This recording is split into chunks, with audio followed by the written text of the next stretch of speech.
አዲስ አበባ ውስጥ ለመኖር ሳይሆን ሰው ሲሞትበት ለማስቀበርም ጉቦ የሚከፍልበት ከተማ ነው።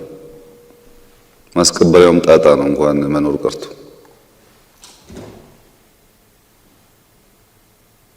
እና መሬት ችግር አይደለም ያለው፣ መሬት ማስተዳደር ነው ያልቻልነው እኛ።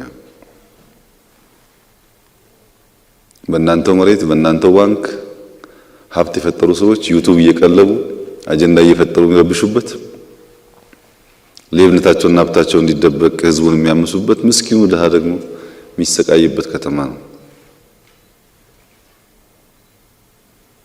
እና ይሄ ሊደርሺፕ አሁን 9 ወር 8 ወር ገደማ ሞልቶታልና ፓሽኔት ሆኖ ነው ወይ ስራውን እየሰራ ያለው? እንደሚያልቅ ጊዜ ነው? ቋሚ ኮንትራክት ነው? እናንተ የእድሜ ልክ ናችሁ? ሞናርኪ ነው? አንዴ ተቀምጣችኋል ማንም አይነካችሁም ማለት ነው ወይስ ጊዜ አለ? ያ ገብቶን ነው ወይ ስራ ያለ ነው? በየዕለቱ ስንት ድሃ ነው ዳቦና ሻይ እንዲያገኝ እያደረግን ያለ ነው እኛ?